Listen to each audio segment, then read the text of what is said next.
Welcome to the Bidders Google Hangout for the IDIN Apply to Host a Summit in 2016 RFP process. I'm Becca Smith, an IDDS alum from 2010 and 2011, former organizer, member of the Summit's Advisory Committee here, and since IDDS 2010, I've worked here at D-Lab as a research project coordinator with the Scale Ups program. And I'm so happy to be here with Sher Vogel, IDIN Summits Coordinator. I'm sure many of you know Sher and her enthusiastic self. And Sher is leading the selection process for this RFP and the committee for those wishing to host an IDDS in 2016. So over the next hour or so, Sher is going to talk about an overview of the process and then answer the top 10 questions that have been submitted to the tender committee. As your host, I will be acting as the voice for these questions that you shared, and Sher will be answering. So this process in which everyone receives the same answers to these questions is to ensure fairness for everyone applying. And so after this session, we'll also send out a transcript and post the video on YouTube and the IDIN website. So summits are supported with funding from the U.S. government, specifically USAID, and USAID requires a competitive tender process before IDIN funding can be distributed. And the goal with the tender process is to provide all bidders with the same information and directions and to have a fair and transparent process where all bidders have an opportunity to be successful. We're very excited to have those applications come in.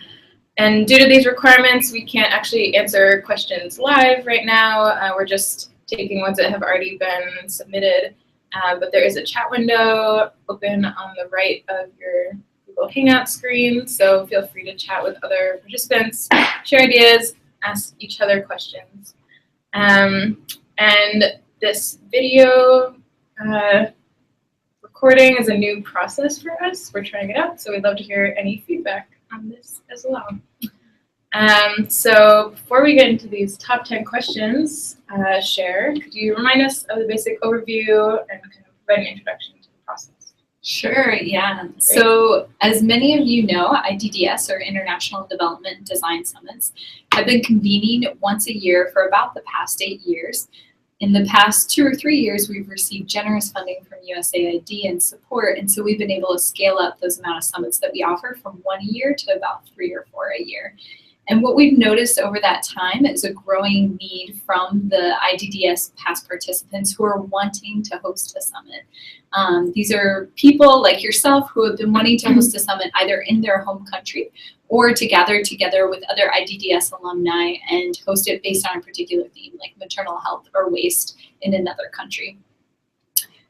We want to be able to support those ideas the best that we can, and eventually we want to get to a spot that anyone who wants to host a summit can host a summit. Currently, however, we have limited resources, and so we have to be selective in the number of summits that we can have. So what are those resources, you may be wondering? Well, if you guys look in the Apply to Host a Summit document, we do outline very clearly, so I encourage you to look at this.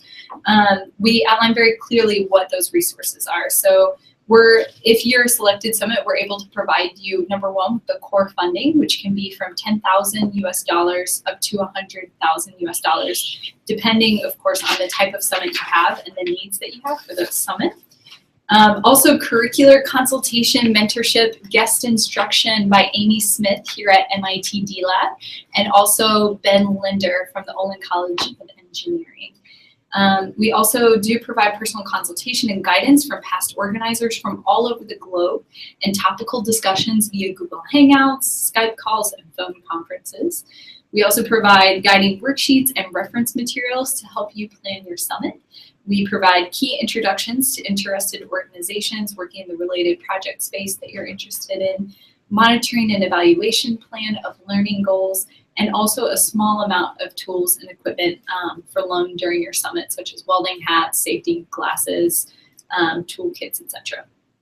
So considering all this, all these resources available, we estimate that we'll successfully be able to support 1 to 2 longer summits, so that's like the month-long summit, and then about 3 or 4 of the shorter summits, which is the 1 to 2 week summits. This, of course, will depend on the type of applicants we receive, and we'll try to distribute as best as we can. So in order to decide who and how do we support and select each of these organizing teams and summits, we've opened up the application to host a summit. Please read your document. The application to host a summit in 2016, and it's important to note that 2016 is actually referring to the IDIN program year. So you can actually apply to host a summit starting October 2015 all the way to September 2016. Which I know is helpful for some of you that are looking to apply. If you are looking for financial support, curricular support, IDDS branding, and or organizational support from IDIN, any of those, you need to go through the application process. And the application process is a simple 2-round process. The first round is submitting an indication of interest by February 13th, which is 2 weeks from today. And that indication of interest can come in one of 3 forms.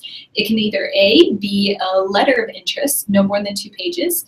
It could be a video of interest, no more than 5 minutes, or it could be a PowerPoint of interest, but please no more than 15 slides.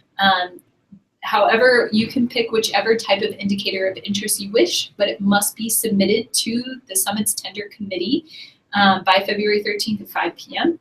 It must answer the who, what, where, when, and why you want to host a summit, all the questions that are outlined in the application document. And then after you submit, the committee will review. Some will be invited to participate in the full proposal. And you'll be notified by February 22nd if you are. And if you are, you'll be given the full instructions on the full proposal, what types of letters of reference and commitment you need to submit. And you will be expected to attend a group Skype interview between the week of March 23rd to March 27th. And we're hoping that by the end, by April 10th, we'll know who all the summits will be. Again, all these details are in this application. Please read it. It's online on IDIN.org as well as IDDSummit.org. Ooh, thank you. That's a lot of information, a lot of support. So we'll start off with our questions. The first is about applying to host. So who can apply to host a summit? If I have not been a participant, can I apply to host? Good question, and many people are asking this question. Anyone can apply to host a summit. You do not have to have been an IDDS participant or an IDDS organizer to submit an indicator of interest. However, we do have a strong preference, which you'll notice in our evaluation criteria, to support those summits that are led by past IDDS participants and organizers. And you'll see that mainly that's because they're familiar with the IDDS methodology and lifestyle, and we want to prioritize supporting their visions first. Nevertheless, if there's an organization or groups like Engineers Without Borders or Global Alliance for Clean Cook Stoves that wishes to host a summit or be a part of one, we encourage you to still submit an indicator of interest by the February 13th deadline. And this is mainly because we want to see who's out there that wants to be supporting summits. And after we review the indicators of interest, we'll be suggesting to strong and similar applying groups to apply together for round 2 or to form a consortium. So for example, we received an indicator of interest from Global Alliance for Clean Cook Stoves to host a short summit. And then we also receive an application from the Philippines that wants to host a charcoal summit. We'll probably advise them to join together and propose together for round 2. They do not have to join together, but obviously their application would be stronger, and we want to be promoting more strategic collaborations. That makes sense. So our second question is, do I need to be from or live in the country where I'm proposing to host a summit? If my team wants to host a summit in Uganda, but I'm not from there, is that allowed? Another good question that many people are asking. You as the lead organizer do not have to be from or live in that country, though obviously it does help for a variety of reasons. However, you are required to work with a local fiscal partner, and you must list them in your indicator of interest. And they need to be able to receive funds, do the accounting, and more importantly, know the local culture and context of where you're working in the area that you're going to be hosting that summit. So if a group let's say a group wants to host a summit in Sudan, they want to host a water summit in Sudan, but nobody on the team is from Sudan, lives in Sudan, or has worked with a group from Sudan, this becomes logistically difficult to organize and philosophically not something we want to support because it's more outsiders coming in. So this we would consider a weak proposal. Now, a stronger proposal, ideally what we want to be supporting is a team who wishes to address a particular set of international development challenges, has been working closely with a local partner organization of some sort, and together they want to host a summit to catalyze change. Thank you. Clarifies a lot. So our third question is from a team in India, and they're wondering about different themes. The question is, what theme can we have, and what stage do projects have to begin at for summit? Yeah, you and your team can propose to host a summit of any theme that you want, and that is a theme that you see would fit the needs of the international development needs that you're trying to address. Likewise, you can start projects off from any stage in the process you wish, but all projects should start at the same stage. And this is mainly so that all participants can go through the same curriculum together. And we also encourage that you're mindful of your realistic time frame. So whether that's 2 weeks or 1 month, you want to be realistic about what you're able to accomplish and the goals you can achieve in that time frame. Another thing I'd like to note is remember that IDDS's strength is in hands-on design, not necessarily business, though we do have some business components in there.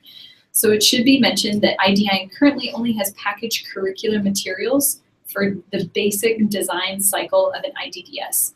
So it will be up to the summit team to find an experienced instructor in that themed area and co-create the appropriate curriculum for that summit. Great. So related to that, curriculum and instructors, our fourth question is, can Ben and Amy, who you mentioned earlier, be my lead instructors? And if not, how do I find a lead instructor? Unfortunately, Ben and Amy cannot be listed as your lead instructor, and this is for a few reasons. Number one, they're serving on the tender committee, so that would be a direct conflict of interest if they're both on the application and serving on the committee. The second reason is that Ben and Amy are going to be providing curricular support and consultation and guest instruction for every summit that's selected. So they're technically a part of the benefit of the award. So we encourage you not to put them on there. And thirdly, and most importantly, our main goal is to be building capacity in local lead instructors. We want to be disseminating the IDDS methodology as far as possible. And one way to do that is by building up local lead instructors. So if you were planning on having Ben and Amy as your lead instructor, you're probably wondering by now, so how do I find a lead instructor if they can't be it? My first suggestion would be reach out to a local university in the area where you're planning to host your summit. Ask them if they have a junior faculty that's both available and interested in working with hands-on design, international development, space type of things. And mention that it's going to be a long and volunteer effort, but the benefit is they get to work with faculty from MIT and Olin College of Engineering as kind of a professional development experience. We mentioned this to University of Botswana. We had great success, and it's just a great way to build capacity. If you don't have a local university or local school that's near the area, we encourage you to check out the IDIN website, idin.org. We've listed all of our our academic institutions there. So if you're doing something in agriculture and energy, we encourage you to reach out to UC Davis. Our Pete Lab members over there, our D Lab members over there are very experienced in that. We also have faculty available at CSU and the GSSE program if you need guidance or mentorship on entrepreneurship and business. And lastly, if that doesn't work, you can always reach out to the Alchemy platform or any of the social media platforms and ask fellow organizers or network members if they've had any experience, if they know anyone, because we do have some past organizers who are experienced in some of the IDDS instructional material. Definitely. Happy to help too. So our fifth question is about participant mix. Can we have an IDDS with participants all from the same country? Yeah, this is a wonderful question. And what we would like to say is that there's many essential parts about being an IDDS or the IDDS branding, but two main parts is one, that it addresses an international development challenge, and secondly, that you have a diverse mix of participants who bring diverse perspectives to that challenge. Now, typically, historically, we've interpreted that as a geographic diversity, and so we bring participants together from all around the world. However, we would like to say here we are open to ideas, to new ideas, for participants that might all be from the same country but bring unique perspectives. So just make it clear in your indicator of interest what type of diversity you're bringing to the table, and also, again, make it clear the type of international development challenges you hope to address together. Great, thank you. Our next question is about finances. So you mentioned some of this in your overview, but kind of to follow up, what kind of financial and fundraising support, if any, is IDIN able to offer to the summits? Yeah. As we mentioned earlier, IDIN does have limited funding resources available for teams. Depending on the scope, size, and needs of the summit, we can offer up to $30,000 for the shorter summits, the 1 to 2 week long ones, and up to $100,000 for the longer month-long type of summits. We see this money as providing the core funding that you need to run the summit, and this is based on past summits. So we've calculated as just enough to do a bare bones summit. If you would like to do more, if the summit team finds that you need more funding, that team will be responsible for doing the additional fundraising. So IDIN will provide the basic tips for fundraising, but the actual fundraising will need to be done by the organizing team themselves. And likewise with the budget, IDIN will provide a template budget and basic budgeting tips, but it will be up to the organizing team, the accountant, and the lead organizer on the team to be responsible to both manage those funds and be able to account for those funds in a timely manner.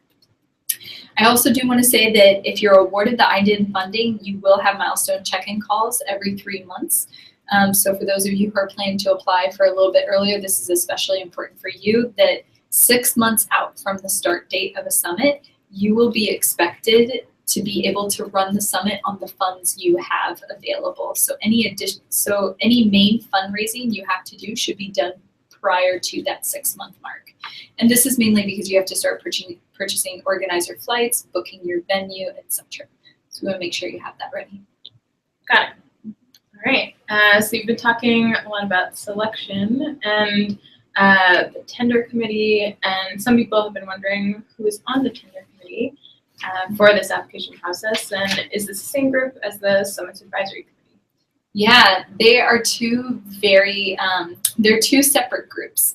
So the Summit's Tender Committee, the Advisory Committee, which we call the SAC, are not the same thing. The SAC is more of an advisory group, and it has several past organizers like Becca, who serve on that committee more in an advisory role, a larger IDDS strategy role that helps inform the evaluation criteria for what type of summits we want to support.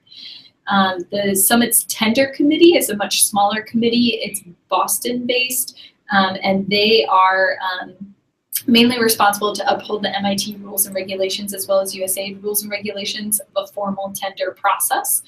And so they use that evaluation criteria to evaluate our applications.